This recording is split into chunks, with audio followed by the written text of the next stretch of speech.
അപ്പോൾ ഞാൻ വന്നപ്പോൾ ഞാൻ കയറിയിരിക്കാൻ പറഞ്ഞു. പക്ഷേ അവർ കയറിയിരിക്കാൻ തയ്യാറില്ല. അപ്പോൾ നിങ്ങളിവിടെ ഉണ്ടാവില്ല എന്ന് ചോദിച്ചാൽ ഉണ്ടാവും എന്ന് പറഞ്ഞു. നിങ്ങളാണ് സിദ്ദീഖ് എന്ന് ചോദിച്ചാൽ അതെ ഞാനാണ് സിദ്ദീഖ് എന്ന് പറഞ്ഞു.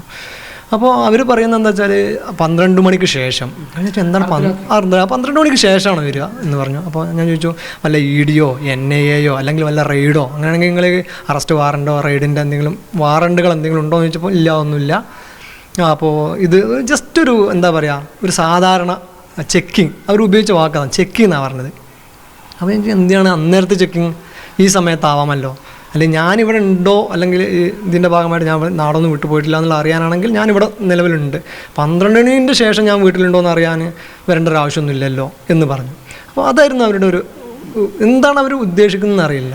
അപ്പോൾ നമ്മൾ എന്താ പറയുക ഇതൊരു അസ്വാഭാവികതയുണ്ട്. ഇവരൊന്ന് സാധാരണ പരിശോധന ചെക്കിങ് എന്നാണ് പറയുന്നത്. സാധാരണ ചെക്കിങ് 12 മണിക്ക് രാത്രി 12 മണിക്ക് ശേഷമാണ്. ഞാൻ കുടുംബമായിട്ട് ജീവിക്കുന്ന ആളാണ്, എൻ്റെ മക്കളുണ്ട്. ഇപ്പോൾ ഇതിപ്പോൾ 1 മണിയാകാനായി ഏകദേശം സമയം രാത്രി. ഞാൻ അപ്പോൾ അവരെ കാത്തിരിക്കുകയാണ് ഇവിടെ. അപ്പോൾ എൻ്റെ മക്കളൊക്കെ ഉറങ്ങാതെ കാത്തിരിക്കുകയാണ്. അപ്പോൾ ഒരു കുടുംബത്തിൻ്റെ മുഴുവൻ സ്വസ്ഥതയും കെടുത്തലാണോ? 6:20 വന്നിട്ട് എന്നാൽ അപ്പം തന്നെ അവർക്ക് വരാമല്ലോ ചെക്കിങ്, സാധാരണ ചെക്കിങ്. ഞാൻ ഇവിടെ ഉണ്ടോ എന്നുള്ള അറിയാമെന്നുള്ള ചെക്കിങ് ആണെങ്കിൽ ആ സമയം തന്നെ മതിയല്ലോ. അവർ വീടിൻ്റെ പുറത്ത് വന്ന് ചോദിച്ച് പോവുകയാണ്. അതെ അതെ അതെ അതെ ഞാൻ പുറത്ത് മുറ്റത്ത് വരെ എത്തിയിട്ടുള്ളൂ, അങ്ങോട്ട് കടന്നിട്ടൊന്നും ഞാൻ കടന്നിരിക്കാൻ പറഞ്ഞു, കടന്നിട്ടൊന്നുമില്ല. അപ്പോൾ എന്താണെന്ന് ചോദിച്ചാൽ ഒരു എന്താ പറയുക അസ്വാഭാവികമായിട്ട് അല്ലെങ്കിൽ കംപ്ലീറ്റ് ഒന്നും പറയാത്ത രീതിയിൽ, ഒന്നും വിട്ടു പറയാത്ത രീതിയിലുള്ള ഇതാണ്. സാധാരണ ഇപ്പോൾ ഈ ജാമ്യത്തിലുള്ള ആളുകളൊക്കെ വർഷത്തിലൊരിക്കലൊക്കെ അവരെ വന്ന് കണ്ട് കാണലൊക്കെ ഉണ്ടെന്നാണ് കേൾക്കുന്നത്, അങ്ങനെയൊക്കെ ഉണ്ടാവാറുണ്ട്. പക്ഷേ അത് ഈ രാത്രി 12 മണിക്ക് ശേഷമല്ലല്ലോ വരേണ്ടത്. ഒരു കുടുംബമായിട്ട് ഞാനൊരു സിംഗിളായിട്ട് ബാച്ചിലറായിട്ട് താമസിക്കുന്ന ആളാണെങ്കിൽ തിരക്കിടില്ല. എൻ്റെ ഭാര്യയും മക്കളും ഒക്കെ ഉള്ളതാണ്, അവരൊക്കെ വിദ്യാർത്ഥികളാണ്, പഠിക്കുന്നവരാണ്, എക്സാമും ഇതൊക്കെ നടക്കുന്ന ഈ സമയമൊക്കെയാണ്.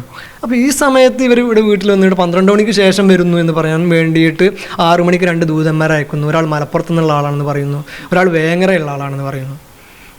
അവർ എനിക്ക് നമ്പറും തന്നു കേട്ടോ. ഞാൻ ആ നമ്പർ അപ്പം തന്നെ എൻ്റെ അഡ്വക്കേറ്റ് ഉണ്ടായിരുന്നു, ദാനിഷിന് കൊടുത്തു. എന്ന് പറഞ്ഞാൽ നമ്മോട് പറയാൻ പറ്റാത്തുള്ള കാര്യം ഈ അഡ്വക്കേറ്റിന് പറയാൻ കിട്ടുമല്ലോ.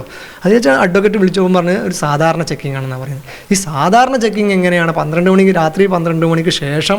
അവർ കറക്റ്റ് പറയുന്നുണ്ട്, 12 മണി എന്നല്ല പറയുന്നത്, ആഫ്റ്റർ 12 o'clock, 12 മണിക്ക് ശേഷം എന്നാണ് പറയുന്നത്. എനിക്ക് അതിലൊരു ഒരു അസാധാരണത്വമായി തോന്നുന്നത്. ഇപ്പം ഇതുവരെ വന്നില്ല, 12 മണിക്ക് ശേഷം എന്ന് പറയുന്നു. ഇനി അങ്ങോട്ടുള്ള ഏതെങ്കിലും സമയങ്ങൾ വരുന്ന അറിയില്ല. നമ്മളിവിടെ റെഡിയാണ്. ഇനിയിപ്പോൾ അവരെപ്പോൾ വന്നാലും നമ്മൾ റെഡിയാണ്. നമ്മളിപ്പോൾ എന്താ ഒളിച്ചോടാനൊന്നുമില്ല. ഞാനിവിടെ പബ്ലിക് ഡൊമൈനിൽ അവൈലബിൾ ആയ ഒരു വ്യക്തിയാണ്. ഞാൻ പബ്ലിക് ഡൊമൈനിൽ അവൈലബിൾ ആയ വ്യക്തിയാണ്. ഞാൻ എന്താ പറയുക കാപ്പ ചുമത്തിയ ഏതോ പ്രതിയായി നാട് കടത്തപ്പെട്ട പ്രതിയൊന്നും അല്ലല്ലോ. ഞാനിവിടെ പബ്ലിക് ഡൊമൈനിൽ പരസ്യമായിട്ട് ഇവിടെ സമൂഹത്തിൽ ജീവിക്കുന്നൊരു വ്യക്തിയാണ്. അപ്പോൾ എന്നെ 12 മണിക്ക് ശേഷം ഞാൻ വീട്ടിലുണ്ടോ എന്ന് അറിയാൻ ചെക്കിങ്ങിന് വരേണ്ട ഒരു ആവശ്യമൊന്നുമില്ലല്ലോ. ഇതിലൊരു നിഗൂഢതയോ അല്ലെങ്കിൽ ഒരു എന്താ ഒരു ലക്ഷ്യമുള്ളത് പോലെയാണ് എനിക്ക് തോന്നുന്നത്. അതുകൊണ്ടാണ് ഞാൻ ദാനിഷിനെ വിളിക്കുന്നതും കാര്യങ്ങൾ പറയുന്നതും. ഇപ്പോൾ ഇതുവരെ എൻ്റെ വീട്ടിലെ എൻ്റെ അയൽപക്കത്തുകാരുള്ള ആളുകൾ മുഴുവൻ ഉണ്ടായിരുന്നു. അങ്ങനെ പോലീസ് വരികയാണെന്ന് വെച്ചാൽ അവരെ കാണാൻ വേണ്ടിയിട്ട്, അവരെ സ്വീകരിക്കാൻ വേണ്ടിയിട്ട് നമ്മൾ അയൽപക്കത്തുള്ള ആളുകൾ മുഴുവൻ വന്നിട്ടുണ്ട്. അപ്പോൾ ഈ പോലീസ് ഇങ്ങനത്തെ ഈ ഉമ്മാക്കി കാണിച്ചു വെച്ചിട്ട് നമ്മുടെ നാട്ടിലുള്ള ആൾക്കാരൊന്ന് പേടിച്ച് അങ്ങോട്ട് വിറച്ച് കൊഞ്ഞു ആടുന്ന പോലീസ് വിചാരിക്കരുതെന്നാണ് എനിക്ക് ഈ ഒരു സന്ദർഭത്തിൽ പറയാനുള്ളത്.